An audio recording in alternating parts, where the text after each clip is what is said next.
Welcome to the Tennis.com podcast. I'm one of your co-hosts, Nina Pantic, and our special guest in this episode is Mary Carillo. She has worked as a tennis commentator and broadcaster for a ton of outlets, including ESPN, Tennis Channel, Amazon, and NBC. She's covered dog shows, she's covered Grand Slam finals, and she's covered the Olympics, including the Winter Olympics and events like marathon swimming. She's done it all. We get to hear her takes on how she got her start in broadcasting, what her best bits of advice are, her favorite stories to tell. We interviewed Mary during the US Open, so let's jump right into our chat with Mary Carillo. All right, Mary Carillo, welcome to the Tennis.com podcast. Pleasure to be here, Nina. You are in the midst of the US Open. We're not going to talk about the US Open, but how crazy is life for you at a slam like this? It's pretty busy because I'm working for Tennis Channel, and I'm also working for Amazon Prime UK. So it's a lot of tennis, I got to say. And this is a busy major for me because I grew up about 15 minutes away from here in Douglaston, Queens. And so my Aunt Rose, my cousin Conchette, like everyone thinks I have tickets. I can totally relate to that. So it's busy, but I love this tournament, obviously. It's a lot of fun. And there have been some remarkable storylines that have kept things hopping around here. And I like coming home. How does this week and Grand Slams in terms of your work compare to other weeks? Are you always on like this? How crazy is your life?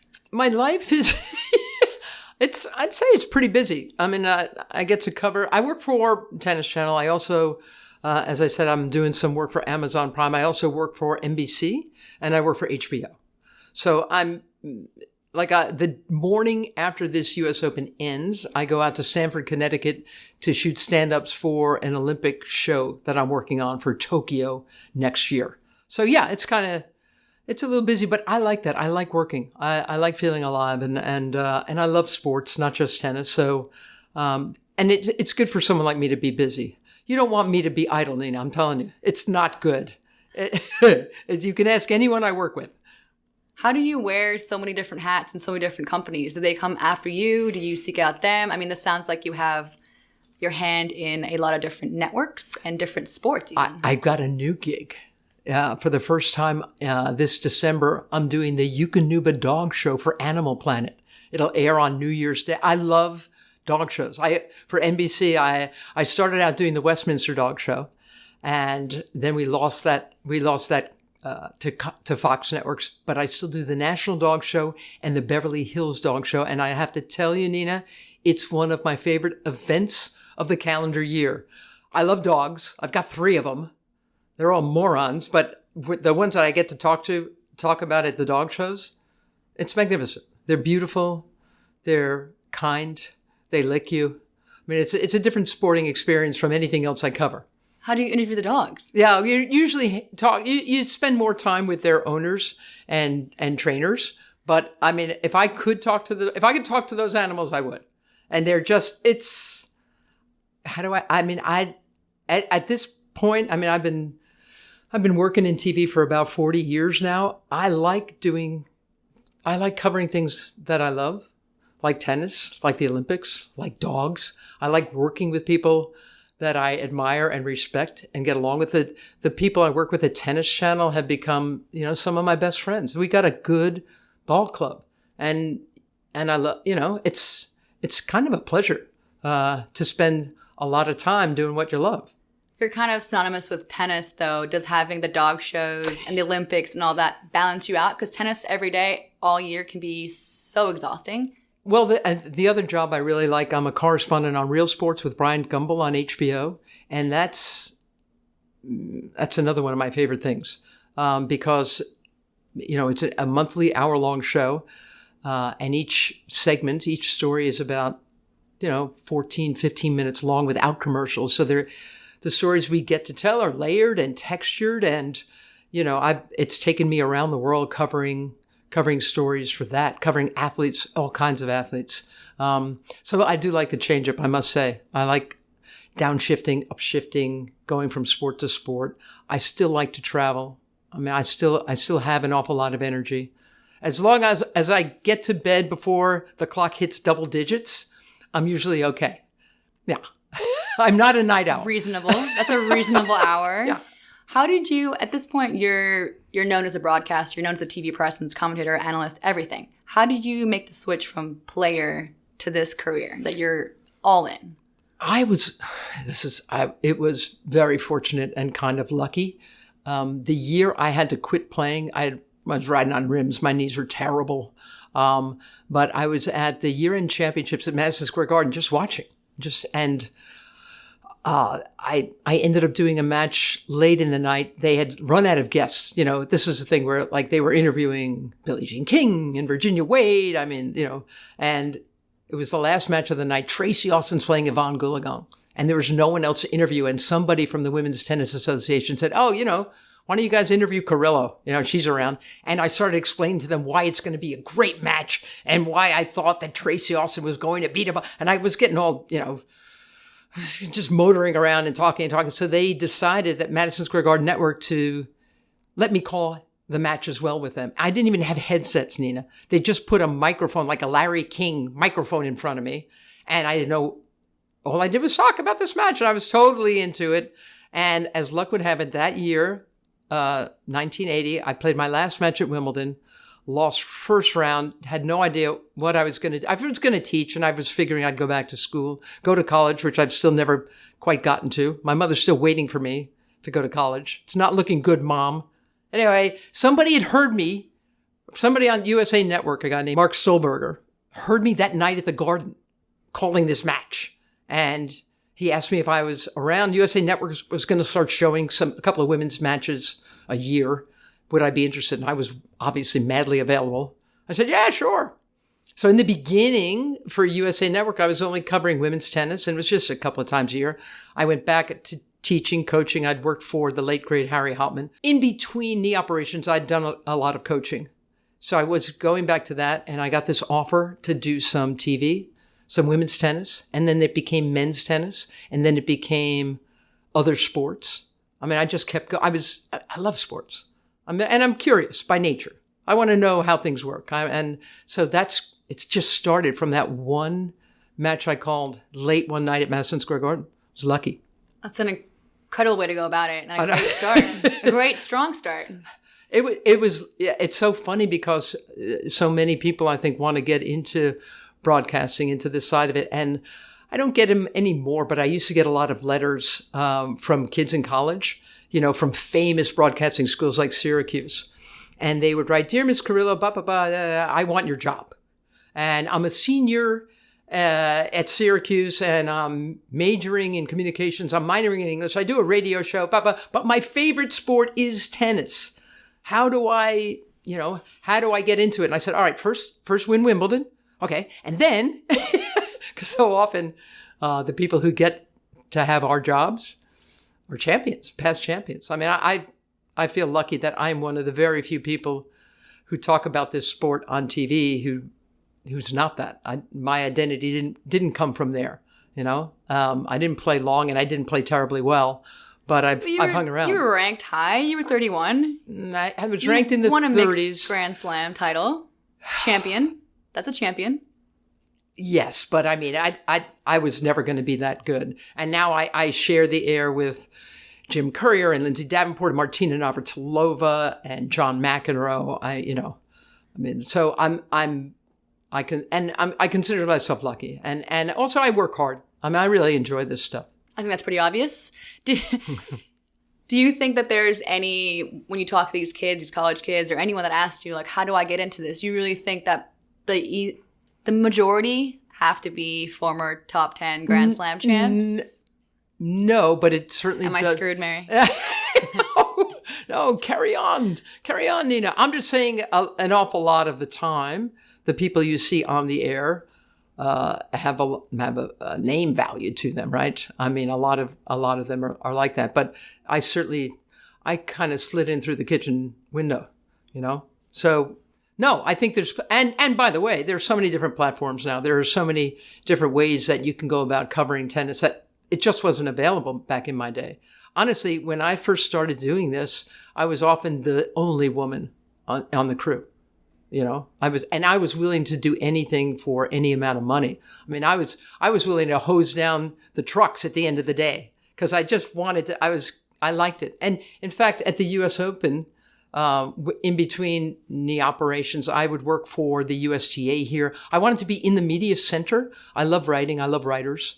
And I wanted to see how they worked. And so I had a job for 1 or 2 years here. I was called a media liaison. And all that, it sounded great. If I had to make a business card for it, basically I took them off the court and brought them to the press room and then took them back to the locker room. That was my job. But the reason I wanted to is because I wanted to watch how these people go about storytelling. And I enjoyed that. So that's, we Carillos seem to think we have something to say. My father is an artist. My brother's a novelist. My sister's an actor. My son is an actor. I mean, we seem to think we have a lot to give. We could be wrong. I don't think you're wrong. We raise our hands a lot. So that's really another way I really got into this. I just wanted to be around. Did you have anyone helping coach you or show you the ways or the ropes maybe when you were starting? Or did you take any lessons on voice coaches? Because your voice and all that is obviously world famous, but did it start off that way where you were like smooth? I've always had a deep voice. I've sounded like this for a long time, and I never had technical voice coaching. But again, my early producers and directors were very helpful. I mean, I had to learn how to hold a microphone. The first time, I'll never forget, they wanted me to run down and do an on-court interview. And so I had my earpiece, my IFB in, and my producer is telling me, okay, go in the middle of the court. And I didn't know where he was. I was looking around in the stadium for my producer. He was in a truck about a quarter of a mile away. I mean, I really didn't know what I was doing, but I learned quickly. And it meant a lot for me that I did a professional job. So and again, people, if you sit next to somebody, after a while, you start to learn how to lay out and how to get to a commercial cleanly, how to not start a long, involved story about somebody's gene pool if it's break point, because you're not going to have time. And you learn to, if you learn to know how quickly someone plays. I had to call Steffi Graf matches, and she played so quickly in between points, she really couldn't, all you could give was a score. And here's Graf would be hitting these remarkable forehands, her feet flying out of her shoes, these huge winners, and we didn't even have time for replay. So after a while, you get to understand the rhythms of the sport you're covering, and you get to, if you really get into it, it's a lot of fun. Hello, everyone. You're listening to the Tennis.com podcast with special guest Mary Carillo. She's an award-winning sports broadcaster that has covered everything from dog shows to ice skating at the Olympics to Grand Slam finals. Let's get back to Mary Carillo.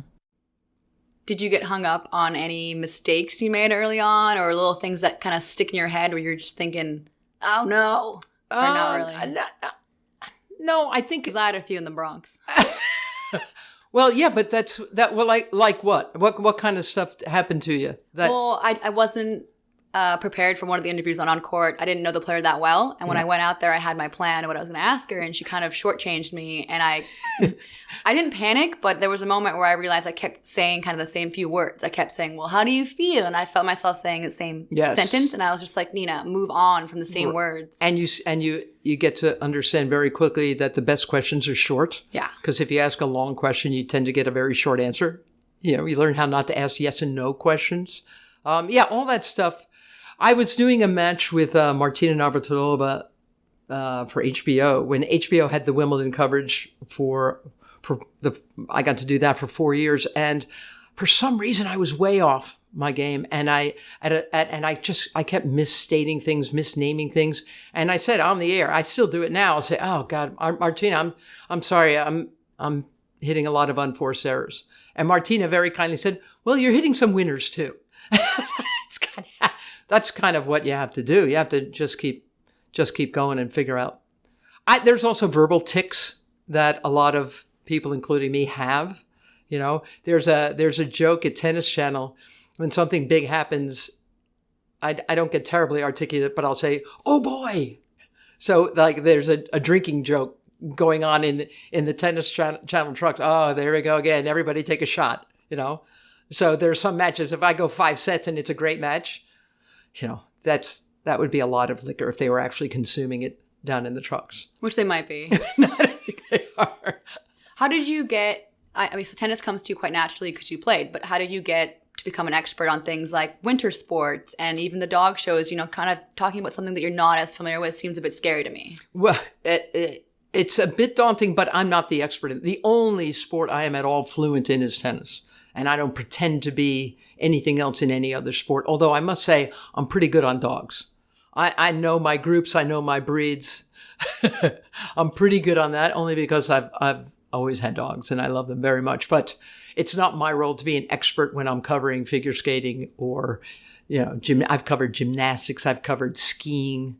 I'm supposed to be setting up the expert next to me or telling a story. So, and again, if you're at all curious, if you like sports, I like excellence in all forms, not just sports. It could be music. It could be writing. If somebody is great at something, I want to be around that. How much of the job is you on the fly on TV reacting and commentating, setting people up, and how much of it is research and prepping and note-taking and things behind the scenes that people might not see? Well, I'm a nerd. If I don't feel like I'm prepared for something, that makes me very jumpy. And I'm sure you know all the same stuff as me. Like you prepare for a match that you think is going to happen, and then something else happens. And 90% of what you prepared, you never even use because it's not a good match, or somebody gets hurt, or somebody's choking, and then you have to go somewhere else. Sometimes the best thing you can do if a match there's no tension left in a match, you start telling stories. So you have to be, I think, agile and adept enough to follow the rhythms of the match. And, sometimes, I've listened to calls of matches that were better than the match itself. That happens. And the better a match is, the less you have to talk anyway. You just hope you've got a terrific director who's cutting cameras for you, So that stuff happens too. So I think if you are cognizant, if you're, alert to the rhythms of a match and you're prepared, you're in pretty good shape. Do you ever get any negative feedback that gets you down and gets stuck with you? Do you kind of let these things go? Because I feel like you're not on social media as much as... Not one bit. I'm not one bit. At all. I just avoid it because I need to... There are people whose judgment I really respect and trust. And I'm not on... I'm not on Facebook, Instagram, Twitter, nothing. I look for that stuff. I think it's a remarkable thing to have, it's great tools to have, but I don't want to do that. It just seems to me like I'd be spending way too much time caring about what strangers think and taking it to heart. And the thing is, and I don't want to hear good stuff about myself either, because if you react well to the good stuff, you'll react badly to the bad stuff. If you trust what everybody is thinking and saying and barking about you, it cuts both ways, right? So I just try to stay away from all that and try to do as well as I can. And you're doing well because it doesn't seem like anyone's mad at you about anything ever. No, I'm sure that's not true. Yeah. I have been, believe me, I have been in plenty of dog houses, players' dog houses, agents' dog houses. I've done my time. And what you hope for, and again, I've been doing this for 40 years now or something. What you hope for is that you stay consistent and you develop a reputation for being fair-minded, and that's what you lean up against when things get rough. A lot of this is about relationships. I've picked that up on that in the past couple of years, that 90% of this job is who you know and how you relate with other people, right? Do you get that sense? I think it really helps when I like hanging around. As I said, even when I was a player, I liked hanging around the press. When I was a little kid, I'd go to Forest Hills when the U.S. Open was held there. There was a guy named Jim Roach who was the sports editor of the New York Times, and the New York Times had a box. So anytime there was an empty seat, there I was. And I would be running around I would go from the first match to the last, and then I'd pick up the newspapers, the dailies, the next day, the New York Post, the Daily News, and I'm thinking, why'd they write about that match? That match stunk. Why weren't they out watching this match? I always wanted to. I always wanted to see how people, covered stuff and what was important, and so I think I still do that. And there's a real joy to that. So yes, the relationships are important. If you hanging around is a big part of this. Watching practices, listening to asking questions in the press conference, getting to know, being yelled at by an agent, all that stuff, being around, being sort of available to the tennis or any sport and the moment. Hanging around, you just pick up stuff, Oh, look at that. Why is she limping as she's leaving the court? Why is she icing? Why is that guy yelling at his father? And it's like that stuff, all that stuff counts. At this point, when you look back and you're looking at what you're doing, how much of it do you think people in broadcast want to be on camera and like glammed up and celebrities? And how much of it is, hey, I want to tell these stories differently than we've been telling them? Because tennis arguably can just be about matches and forehands and backhands, but you seem to want to look at it as behind the scenes, in depth, things told a little bit differently, culture. You did the Mary in on Tennis Channel. You're kind of a bit of a all around instead of just forehand, backhand, coach, player. Well, you know what, Nina, and a big part of that is because so many tennis players, men and women, aren't from this country.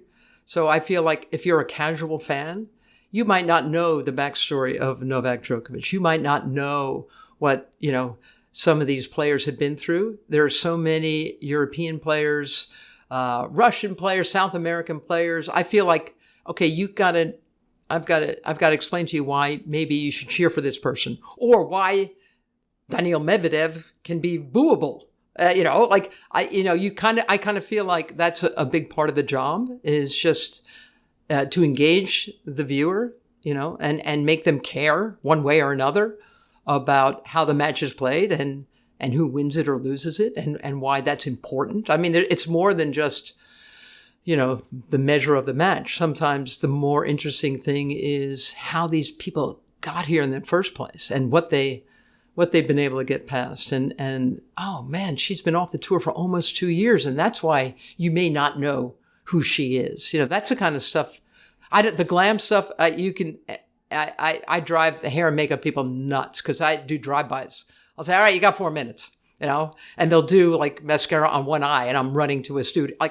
That's not the part that really gets me going. Not that into, they show celebrities in the stands while we're taping this at the US Open. I don't know who half of them are. I'm not into that part of it. I like athletes. I like the athletic heart in any sport. I like watching, people at the peak of their physical powers or diminished powers, or I like whoever these athletes are. I know what it takes for them to be out there putting it on the line. They're my favorite people in the whole stadium. Are the ones on the court. So if you've ever been starstruck, it was probably with an athlete. Safe to say. Or never? This is a crazy story. The first time I can say I was ever starstruck, I was on my way to my first round match at my first ever Wimbledon in 1977. And I was out on court 427. You were there. You were there. I was in the show, but I was running to my match and it was packed. You know how crazy it gets at Wimbledon when you're trying to negotiate the outer courts and it's packed. And I was running. I was afraid that I was going to be defaulted because I was stuck in this crowd. And as I was running to my court, the late, great Charles Schultz, the guy who created the Peanuts comics, was going the other way.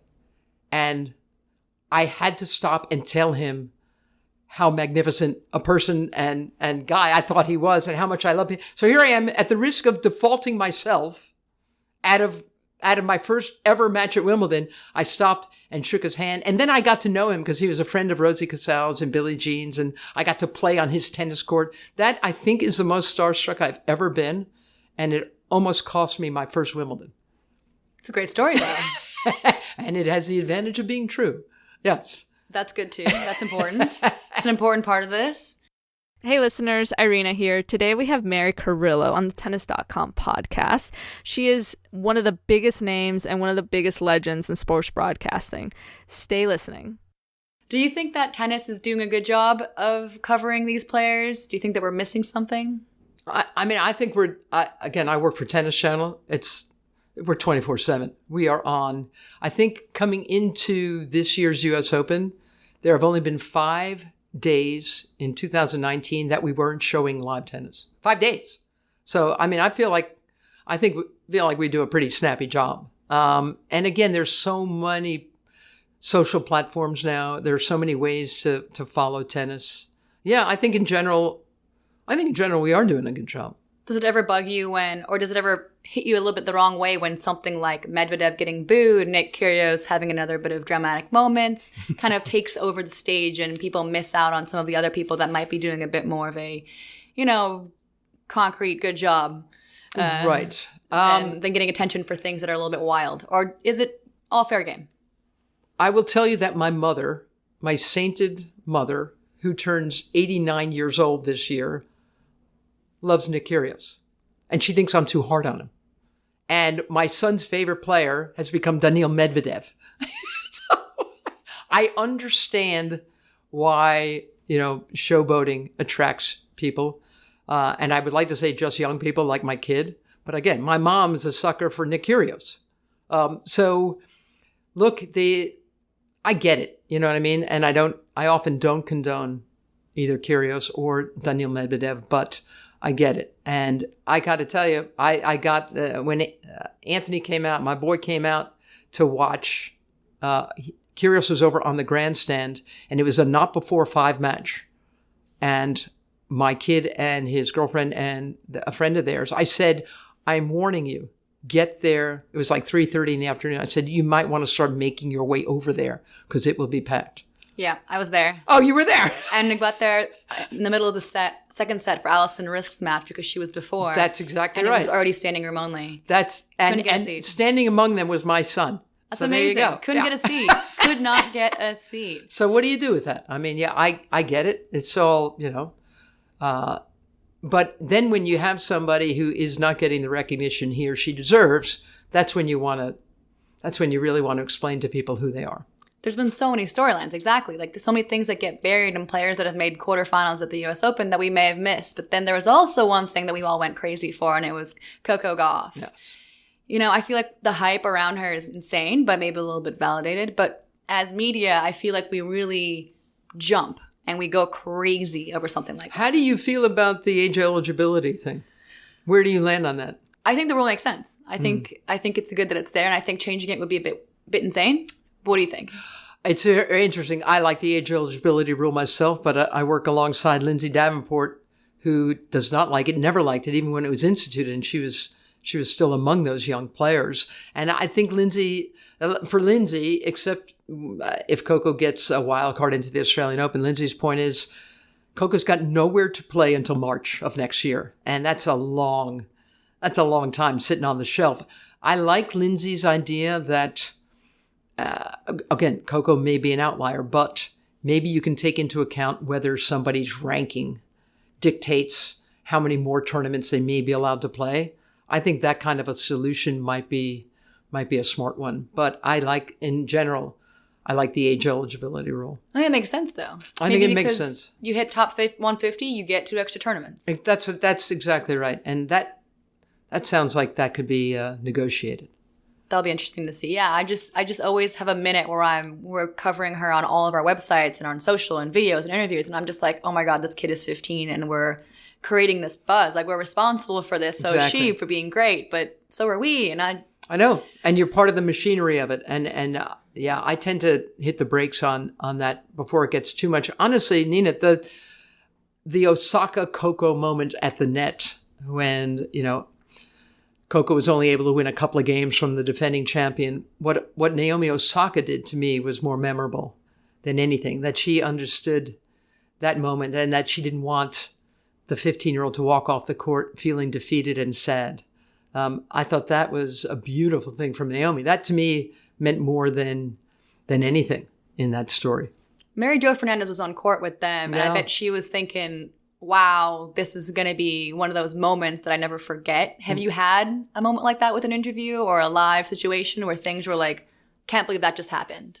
Yes, I've for a long while for CBS, I did the on-court interviews at the end of this tournament, and so I've had some pretty special moments with the champions of the U.S. Open, and I do the on-court interview for NBC at the French Open, and I'll give you an example. When Muguruza won Roland Garros a couple of years ago, she was so excited, and obviously she's Venezuelan, but she feels more Spanish than anything. And as we were in a commercial, we were waiting to come to her, and she wrapped the trophy around her, and she just said, "I cannot believe Rafa has won this 9 times. He's gone on to win 12 now," but she just could not believe it. And she knew what it took for her to win 1. And she was just thinking, wait a minute, how does he do this year after year? So there are kind of sweet, memorable moments like that I've been able to have that kind of linger. There's a lot of times where you're in these moments with players that are almost private moments, that are almost, I don't know, their moments. Do you ever feel awkward being there? Like, hey, got my microphone, ready to go. I did a U.S. Open final on-court interview with Vera Zvonareva, who played she got smoked. This is years ago. She got to the final here, and the moment caught up to her. I think Kleisters may have beaten her, and she felt awful. She's emotional anyway, as you know, and so she was sort of burying her head in a towel. And now they're trying to get her going. They're trying to, and I had to interview her because she was a runner-up, and she couldn't really collect herself. So I tried to.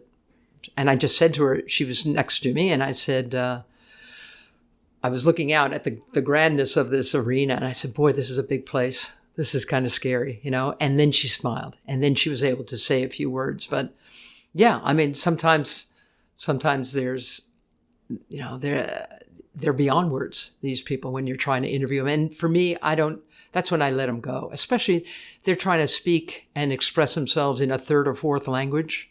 I mean, I don't want to put them through that. I mean, all you got to do is look at them to know how they're feeling, or what they could be feeling. And so I think a lot of that is a feel thing.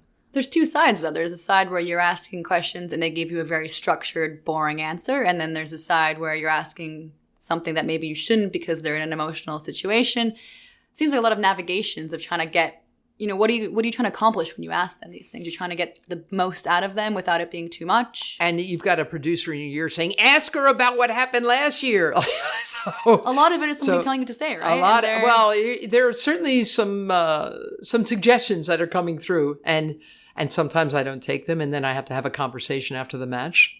Why didn't you ask her that? Why didn't you ask? And then I've got to try to defend myself. That's happened plenty of times. But again, it's sometimes you just feel too much empathy for them to stick it to them. And sometimes you do have to ask the hard question. If there's some big moment in a match that that causes drama or whatever, you can't ignore that. Some of that stuff is unignorable, but yeah, you just got to have a feel for the wheel, I think. And I've gotten it wrong, I'm sure, plenty of times, but it's not about, to my mind, when people stick a microphone in an athlete's face and they want to make sure that their question is better than any answer they could possibly get, that stuff really aggravates me. And I'm like, come on, buddy, get out of here. Let them go.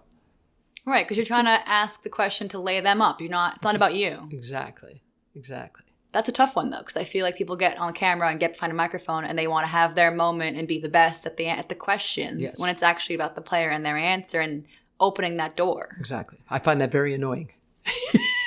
Sounds like maybe you do too. Sounds like maybe I do.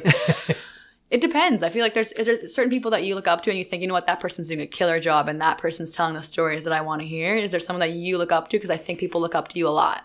Yeah. I mean, look, I'm lucky that I have had the chance to work with a lot of good people. I worked for many years. He's retired now, but I got to sit next to Bob Costas for a whole bunch of Olympics, and I think he is a terrific. The interviews he asks, he has very good questions. They're very smart. They're structured. He listens carefully enough to follow up well. I learned a lot from Bob Costas. So he's probably, of everyone in that position that I've ever worked with, he is the one I probably admire most. And then do you think that we need more women covering the sports? Because there's more. Yeah, we're getting slowly. there. We're getting there. Not only do I think it would be nice for more women to be involved, but I think it would be nice for more women's sports to be aired, for more inches given in newspapers. I mean, we've been fighting that fight for a long time. And, all I hear time and again is, market forces dictate, the difference between what women get and what men get. But if you don't cover them, how are you supposed to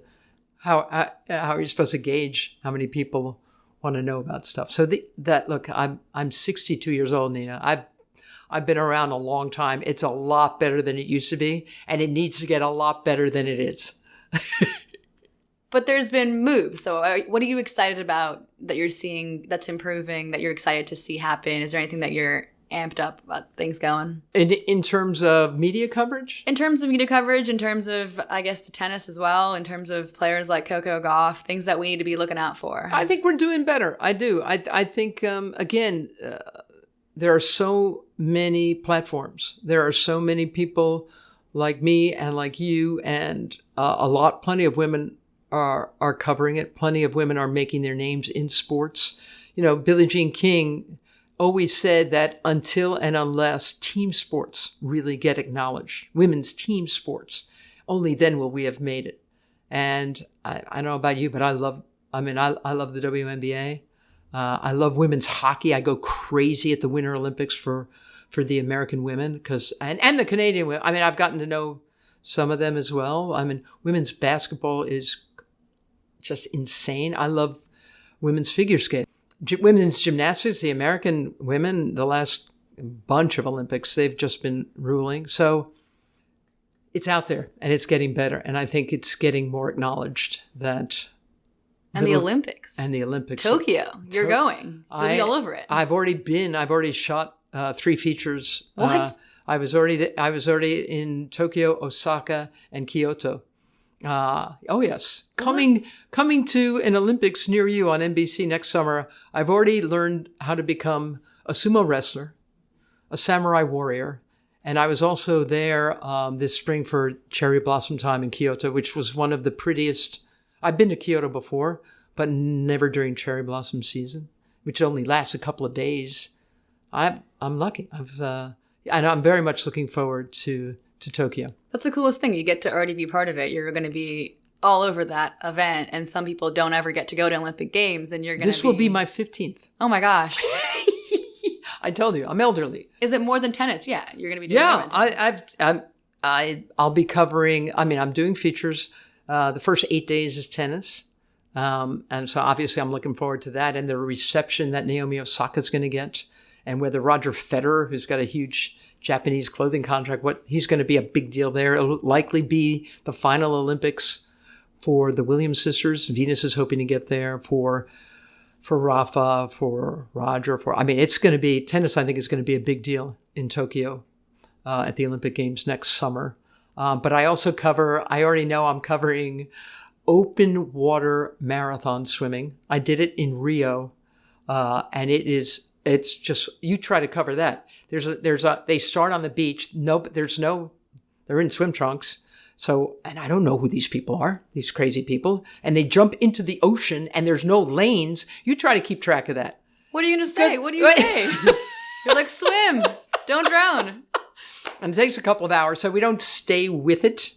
We come back in and out and cover the end. And then, thank God I did it in Rio with Rowdy Gaines, and I'll do it with him again in Tokyo. It is one of the most hilarious. You try to research that event. And then, and you show that in the Rio, there was all pollution in the water. There were a lot of stories that you had to tell about that. And then all of a sudden, there's this mad rush. You have to swim up to this electronic thing and slap your hand against it. And that's how you get electrically. And all of a sudden, Rowdy Gaines is going crazy. And in the last 2 minutes, because we have spotters telling us who's who, and you can't tell. They're in the ocean. They all look exactly I have never covered an event that confused me more. And I've covered a lot of sports. And it was one of the greatest experiences of my, at the end of the whole thing, we're both like looking at each other and heaving. And I'm there like, what the hell just happened? And then the next day we did like, it was the men's and the women's. We had to do it all over again. And somehow the producer had said, hey, Carillo, good job. You'll do it again in Tokyo. I'm there like, what did I just do here in Rio? That stuff's fun. It sounds fun. It sounds confusing. Do you ever say no, or you're like, I'm not doing that? No. Well, it's very rare that I'll turn something down. And that's what the thing I tell people trying to get into this business more than anything. If I'm giving a speech or if somebody is asking me, what I said, just say yes. Say yes. If you can't do it, they'll tap you on the shoulder and get you gone. But just say yes, experience it, and work hard and be curious and do your thing. Say yes. Mary, how would you like to cover the downhill? Yes. What do you know? Yes. Do you speak Mandarin? Of course I do. Say it and do it. And if you're, if they like you, they'll probably let you hang around. Do you ever get nervous? I only get nervous if I don't feel like I've done my homework. But if I feel prepared and I've done everything I can do, yeah, deal me in. I'll cover open water marathon swimming. Why not? Who better than me? Oh my God. Say yes. This is the perfect place to end. Say yes, Nina Pantic. Just continue to say yes. I think that's a perfect way to end this podcast. All right. It was a pleasure sitting next to you. I've really appreciated your time. Pleasure. And you've given us a lot of lessons and things to think about, I think. Definitely me. That's all that matters here is what I think. So I think it's great. I'll see you again soon. Yeah. All right, guys, that was Mary Carillo, an awesome episode, an interview with her. And now Irina and I are going to look back a little bit and rehash and react to some of the bigger points that we talked about, because Irina wasn't actually able to make it for the interview due to scheduling conflicts. So we're going to rehash a few things. Mary Carillo, she is such a big deal in the tennis world, in the commentating world. She does dog shows, she does softball, she does open swimming marathon. To be able to do so many different sports and have so many different gateways to have that platform is truly unbelievable. So the fact that she had that many people, I remember you called me and you were like, she honestly had about 8 to 10 different people stop her after her match to ask her questions and to have a few minutes of her time. She's a big deal. It was one of the most interesting experiences I've had at the U.S. Open was when I met up with her at first, because a bunch of people literally flocked to her, and it was as if she was one of the players. They were so excited to see her, and they wanted to get 3 to 5 minutes with her to just chat and for interview stories, obviously. But it was kind of those things where I noticed hey, this woman is in high demand. I need to get this done. And it was a great experience for me because I am kind of a big fan of hers.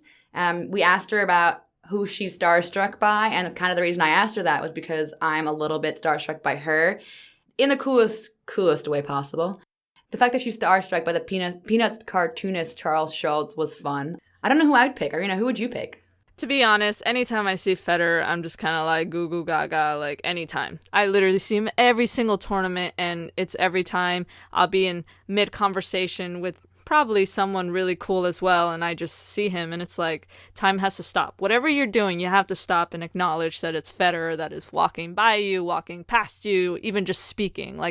I remember once he was sitting and eating near my table, and I just had to keep it together. It was difficult, but I'm just a huge fan of his, and no matter what, even I've actually talked to him before. I actually, this is a very funny story. We were in the waiting room, we were in the doctor's office, and I believe he was with his 2 kids, and I looked him straight in the face and I said, I think you should have 2 more kids.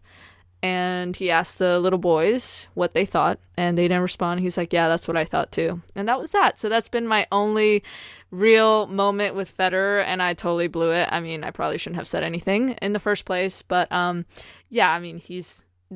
who I'm starstruck with. But I still remember when you wrote me and you were telling me oh my gosh, Mary Carillo is going to give us her time.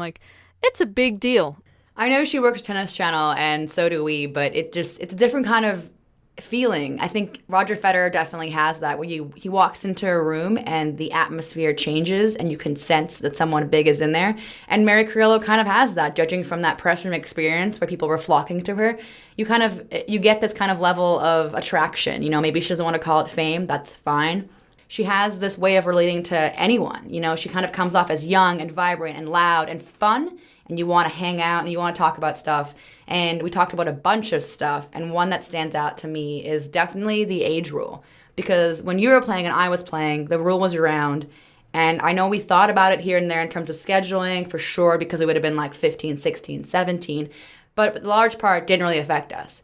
Coco Gauff is being massively affected because she can only play 14 tournaments. She's 15, and she only has 5 left, if I'm doing my math correctly. So until March, she can only play 5 events, which, I don't know, good and bad? I think, you have the pros, you have the cons. I think it's good because you don't want to burn players like her out. I mean, she's 15. You see some stories of back in the day when you had 15-year-old players playing like 25 to 30 tournaments a week, and sure enough, they were either injured or just completely burnt out a couple years later. The cons here are someone like Coco Gauff. She has this opportunity to make a jump. She's 106 in the world, I believe, and she has this opportunity. There's a lot of fall tournaments coming up in the U.S. where she can go and make a run and end up being top 50 in the world. Who knows? Maybe she might get a couple of wild cards into some Asian tournaments. I mean, she got a huge fan base from 2 huge tournaments, so she's a big name. The fact that she can't go and compete somewhere like Asia where she can both get a lot of money and a lot of points to make that big push going into the Australian swing, it is really unfortunate. But you have to see the bigger picture. You have to see the longevity of the sport. They do not want to cripple these young junior tournament players. It's really tough to kind of decide, okay, this is the absolute rule. I think she's the exception to the rule. Let me say that. I think you and Mary both came up with this idea. If you're top 150, you get an additional couple tournaments. And I think that would be a great rule. I think because of Coco, it might be implemented, so I wouldn't be surprised if we see some changes in the next couple years. I looked into it, though. It already kind of exists. So as a 15-year-old, you can play 10 events, and you get 4 extra depending on performance. So I think in her case, they want to push for more. And we mentioned Federer, and he also was in support of maybe adjusting the rules for someone like Coco Gauff, who's gotten to a different kind of level you don't expect for a 15-year-old. So both Mary and Roger are in agreement there, and I think so are we. I think it just sometimes case by case might warrant it. Sometimes it won't. I don't think these rules are really up to us, but I think everyone cannot wait to see her play again. That's for sure. Yeah, I mean, a lot of times the rules are implemented for the bigger picture, but the rules are also there. They're meant to be broken. So I think that Coco Gauff is a rule breaker in a sense. And she can't say yes to all her opportunities because of this rule. And Mary Carillo told us that we have to say yes to everything. And that was the best piece of advice we've gotten, I think. It's funny when she said that, it kind of resonated with me. And I was like, that is so true. It's so easy nowadays to just say no, to be like, oh, I'm too busy, I'm too tired, I'm not going to be able to make it. But that spontaneity and that vibrant just yes to everything, I think that's what's made her so successful. It has. Okay, so we're going to end on that note here on the Tennis.com podcast. That episode was with Mary Carillo, and I've been Nina Pantic. And I've been Irina Falcone. Thanks for listening. From the Tennis Channel Podcast Network, this has been the Tennis.com podcast. Be sure to subscribe to stay caught up. We're available on Apple Podcasts, Spotify, and every major listening app, as well as tennis.com/podcasts. We're your hosts, Nina Pantic and Irina Falcone. We'd like to thank our team, editor and audio designer Luke Mahoney, producers Alexa March and Sean O'Malley, and executive producers Shelby Coleman, Kyle Einhorn, and Andy Chu.